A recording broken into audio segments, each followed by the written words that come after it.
He's opinionated. He's a good feller, I think. Yeah, I like him. He's unapologetic.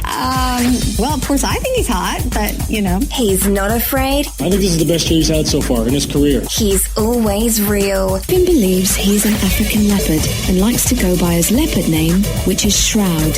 He has strong feline traits and likes to run and hunt. He is Brett Mason. And welcome into the Liberty Report on the Brett Mason Show. I am your humble host, Brett Mason. Thank you to everybody that's listening and has subscribed to the podcast. Of course, we're available on Stitcher, iTunes, iHeartRadio, the TuneIn app on your phone. Any of those ways you can snag us and subscribe. And I'd like to say a special thanks to everyone who has downloaded the free app. Those are absolutely free. There's an iOS and an Android version.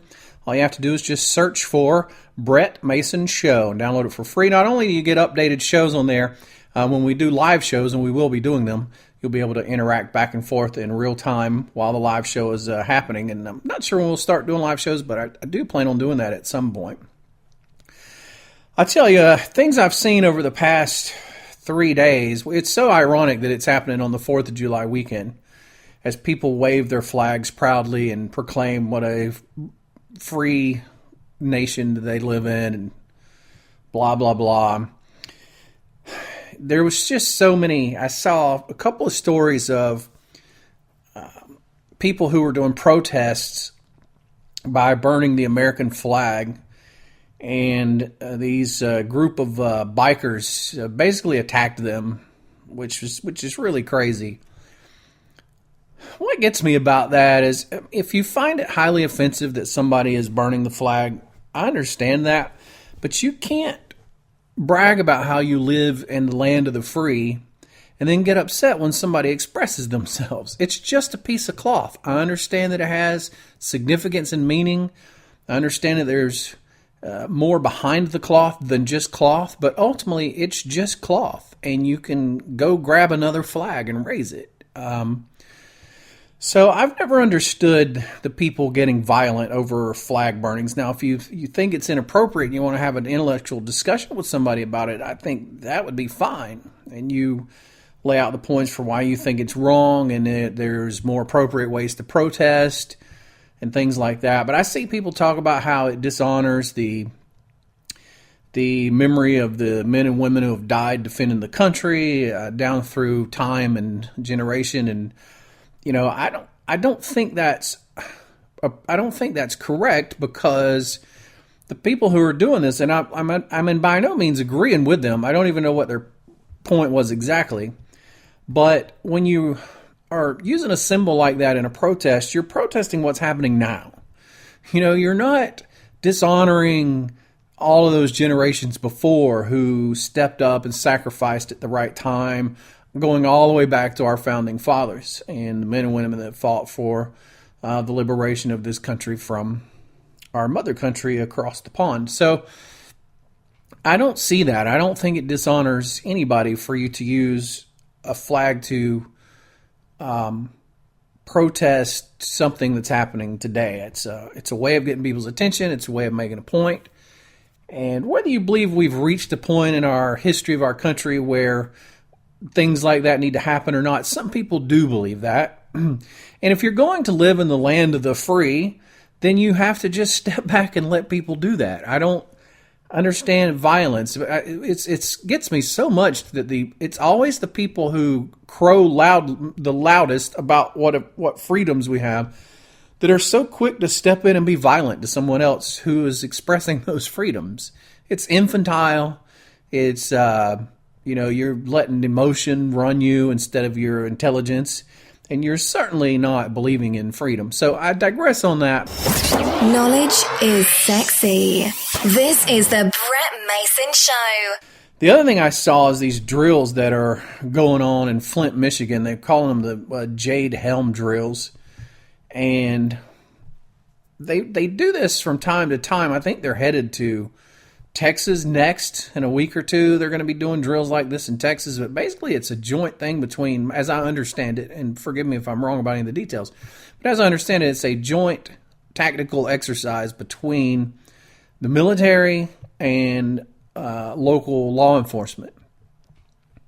So when you're reading about these drills, it's really hard to know what exactly is going on. I mean, if you're not there, you don't know. And so we're starting to see some videos. And I saw this video posted on YouTube of this woman who's on a street in Flint, Michigan, filming as swarms of helicopters fly overhead. There's snipers on the roofs. You got cops walking all up and down the street.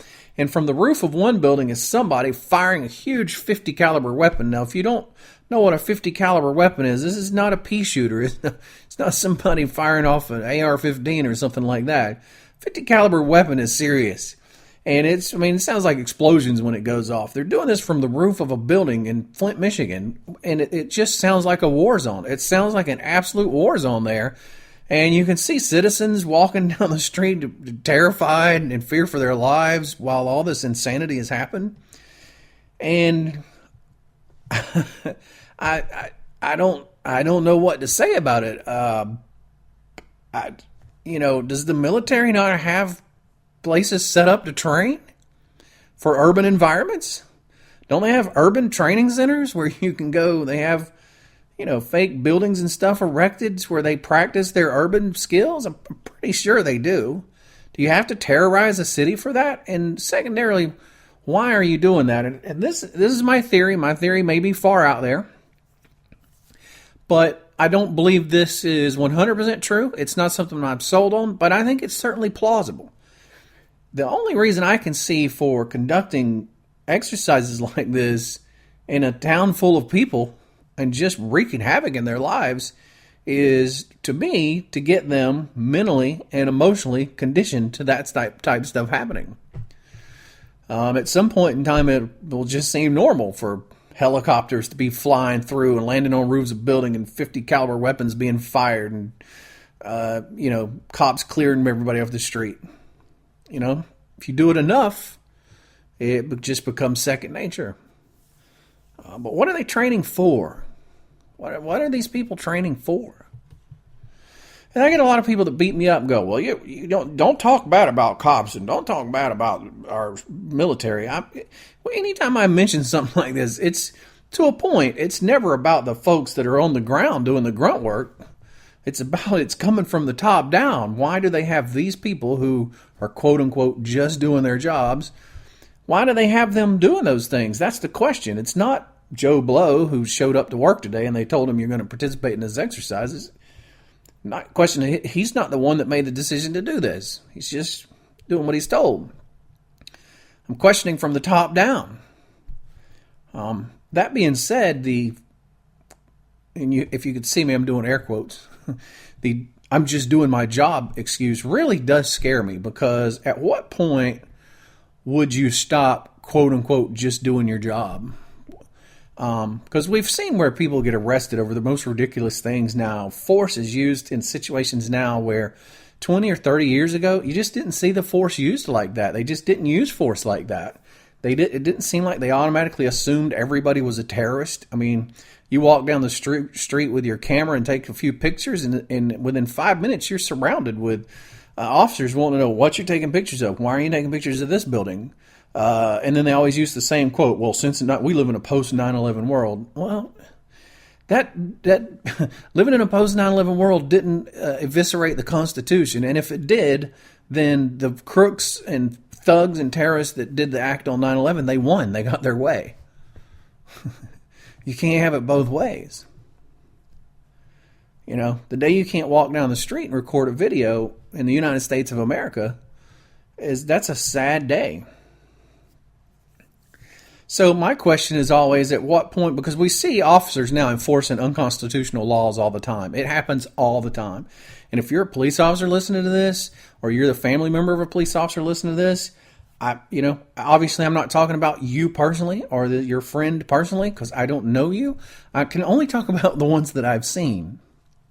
And you see it a lot. There's just thousands of videos on YouTube of people having their rights violated, the constitutional rights violated over and over, and it's always under a couple of different banners. One of them is, well, this is a terrorist. They'll just throw that out there, and they're like, well, you can't violate. Yeah, but terrorist. You can't go around assuming everybody's a terrorist. That's just not you just can't do that.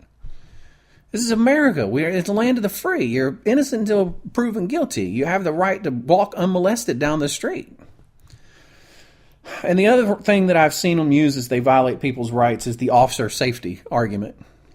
I've seen that particularly used when somebody's filming using their phone, and the officer be like, "You gotta put that phone down because I don't know what that is. It could be a gun." Well, no, it's not a gun, and you know it's not a gun. You just told them to put the phone down. They're shooting video.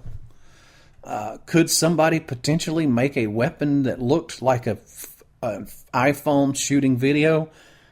Yeah, but I think the chances are pretty remote. And I think you might just want to give the citizen the benefit of the doubt. It's not like we don't have people going crazy across the country shooting people with iPhone guns. It doesn't happen. Intelligence is sexy. This is the Brett Mason Show. The worst example of this is what I'm going to talk about today. This is the story that ultimately I wanted to talk about today because it kind of encapsulates all that stuff. There's a gentleman or a couple of gentlemen who were protesting some judges' actions at a courthouse in Jacksonville, the 4th Judicial Circuit. And what had happened there is a guy who was, I believe a guy who was filming somewhere in public was arrested. They took him to jail, and he's going to trial over that. And so there's this organization called PNAC, which stands for Photography is Not a Crime. They sent some correspondents down to document the trial. And so they had cameras in the courtroom. Well, the judge says, you can't film in the courtroom, which completely violates rulings from several different courts that says you can, except under certain circumstances, you can absolutely document what goes on in a courtroom, especially if you're a member of the press, which these people have press credentials, which is kind of that's kind of a red herring because freedom of the press applies to everybody. You don't have to have an official ABC News badge. That's all covered under our First Amendment rights. So that whole thing is a bit ridiculous on its face. Nevertheless, so they were told they couldn't film in court. It was going to be a secret. It could be no filming, which caused these people to obviously start doing stories about that and filming outside the courthouse. And a couple of protesters had signs that talked about judges violating the First Amendment and what a disgrace they were. Exercising their free speech. They weren't harming anybody. They weren't attacking anybody. Just holding up signs and shooting video of surrounding areas. So the judge, this Chief Judge Mark Mahon,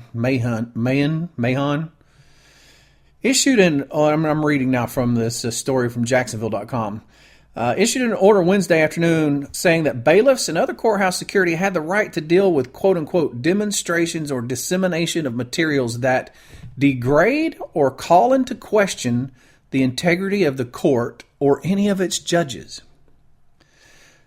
So this judge issued an order that gave courthouse security permission to detain someone for questioning the integrity of the judges. Now, if you don't understand why that's horrible, I suggest you take a civics lesson and get educated on the Constitution. The most basic right we have in this country is the right to question, the right to point out flaws, wrongdoings, to protest wrongdoings, perceived wrongdoings by our government. And that includes everybody in government, right on down from a police officer up to the Supreme Court judge, the president, all of them. You can say anything you want about them. You can question their integrity. You can question their intelligence. You can do all those things. That's what you can do in America. That's what has always made America so great. And what really gets me is I see people who claim to be for liberty and stuff siding with the judge going, well, you got these jerks. They always say something like that. You got these jerks out front holding up these disrespectful signs. And look, you don't. If you're if you're gonna do away with people that put stuff that nobody likes and only just allow people to say stuff that everybody likes, then you don't. Then the freedom of speech, First Amendment of the Constitution, isn't necessary. The reason that it is necessary, the reason that it was in place, is because it protects unpopular speech. It protects things that you may not like. It protects speech that may offend you. And it, in particular, protects the right of the citizens to protest, question, and disseminate information about officials that they deem to be corrupt, unintelligent, unqualified, and their integrity. That's why you have that. If you didn't have that, officials could run amok and do whatever they wanted, and if you tried to question it, you could just be squashed. They could do what this judge has done. They can send out their armed. I'm trying to think of a nice word here. They can send out their armed representatives with badges to arrest you. And what we were talking about earlier in the podcast is, these officers that are quote unquote, I'm just doing my job, man. At what point in time do you as an officer or you as a person in the military stop and go, no, I'm not going to do that. I'm not violating this person's constitutional rights. When will that start happening? I'd really like to see that happen somewhere. So, and this is this thing that he wrote applied to courthouse property, the steps and sidewalk around the courthouse, and garages in the back where the judges park, apparently.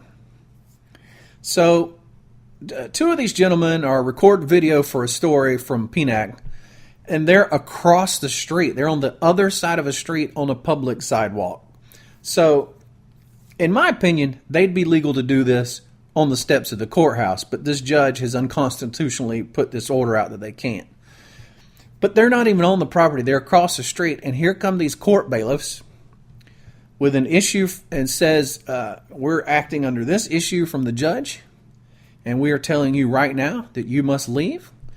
And now that we have informed you of that, if you come back, you will be arrested.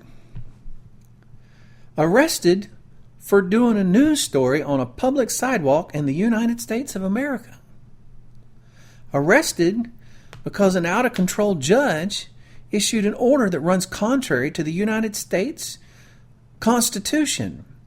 And in case you aren't familiar with law, the way our country is founded and the way our system of laws is founded, nothing can supersede the Constitution.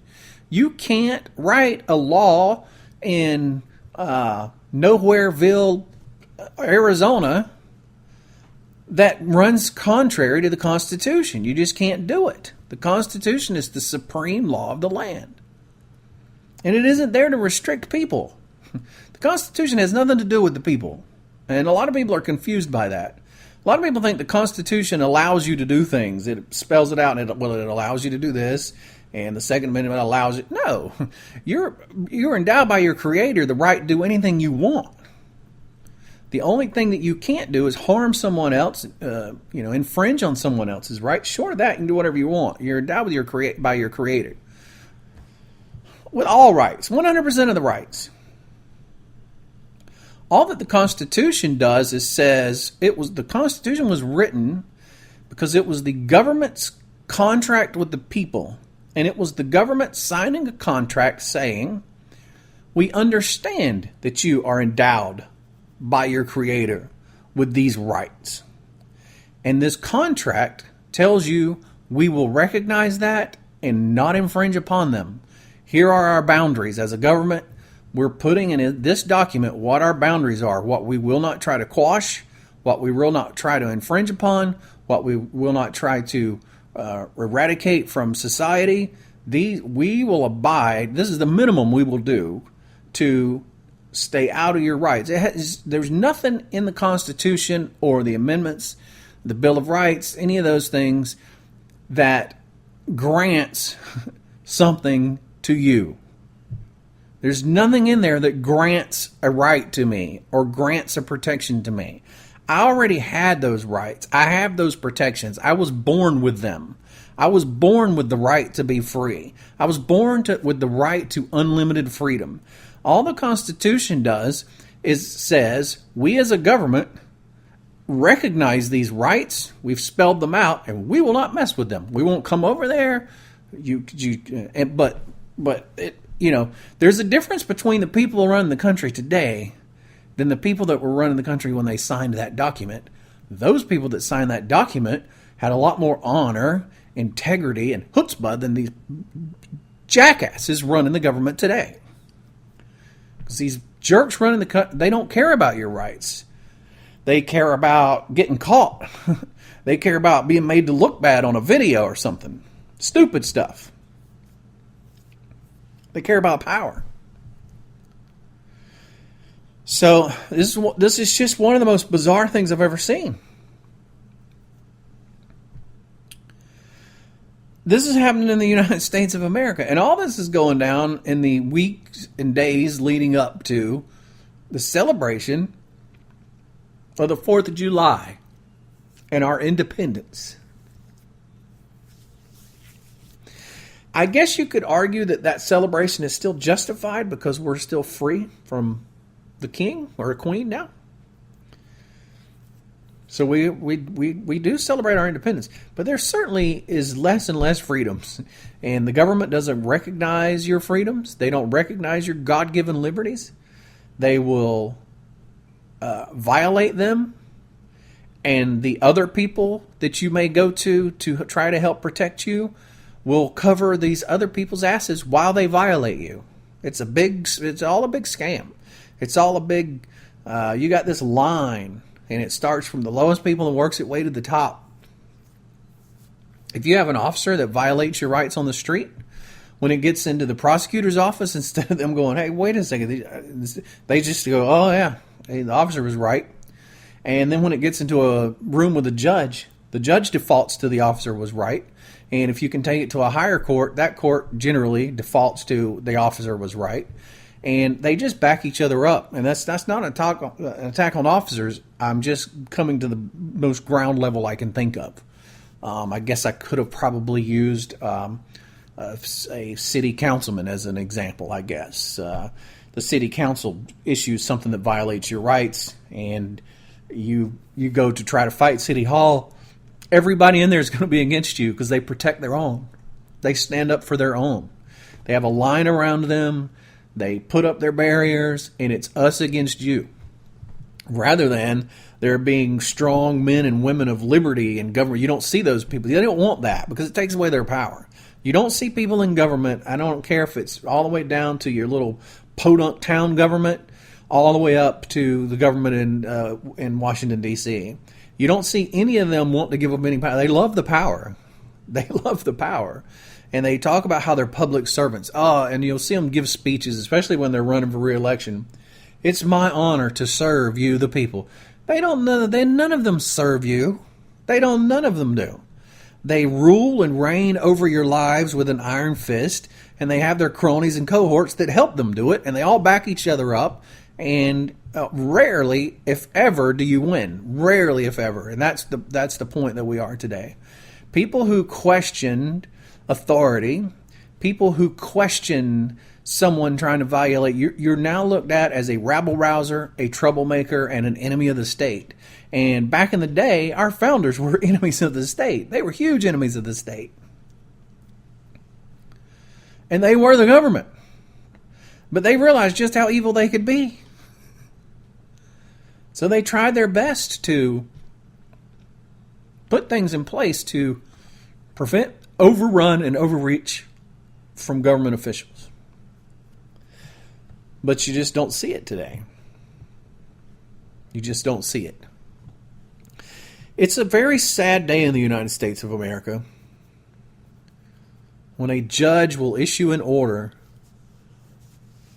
in front of God and everybody. He doesn't care who reads it. He's not even ashamed of it.